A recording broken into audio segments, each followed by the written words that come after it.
Greetings, YouTube. I apologize for the hood this morning. The cat has settled in behind my head and I didn't want to disturb her. I know you can't see her, but take my word for it. She is there. I'm going to link to a YouTube video that has a bit of audio from Lee Atwater. Now, I've spoken about Lee Atwater before. Lee Atwater has been, in many ways, the mastermind behind the Republican conservative revolution that has taken place since Reagan. He worked for Reagan. He helped craft the Bush Senior campaign. He helped Bush Junior his campaign and his administration. And he tutored Karl Rove. So all the evil that Karl Rove has done in the world has been honed and trained and helped by Lee Atwater.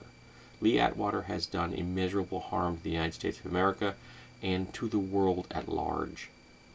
So I'm going to link to a passage where he is quoted as reading a very famous statement, or saying a very famous statement that he has made in his life. And it uses language that I am simply not comfortable with using on a regular basis. So I implore you to stop the video and go listen to the audio on the other YouTube channel, and then come back, because it's really important for you to understand the position that Lee Atwater took where it comes to race and class in America. So, go listen. Alrighty, I'm hoping that you did, because it's kind of important to the discussion at large.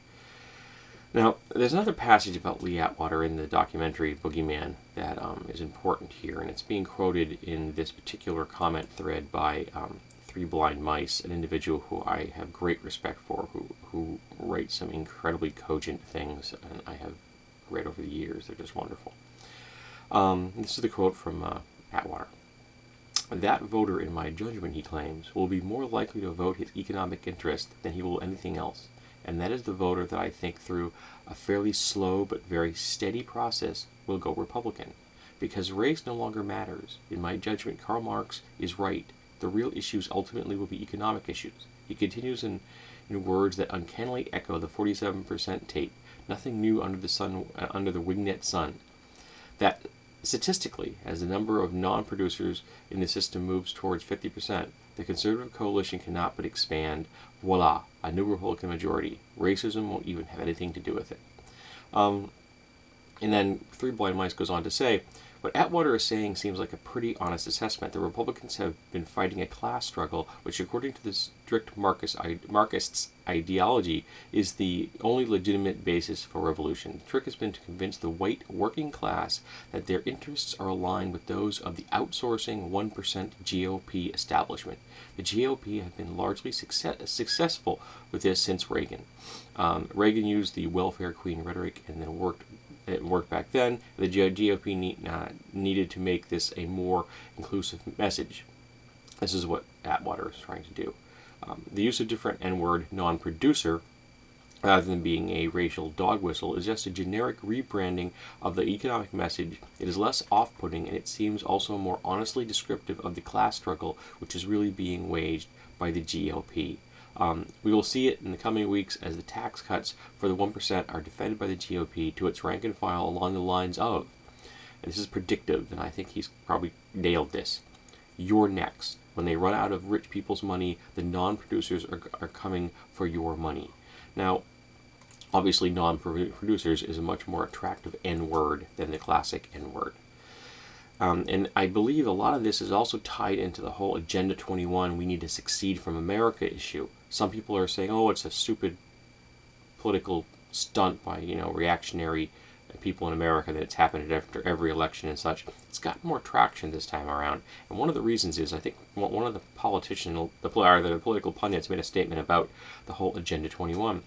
And in the statement, he made the comment that when our ancestors fled the cities. Now, he wasn't talking about our ancestors during the age of the Babylonians, all right? He wasn't discussing ancient Greeks or Romans.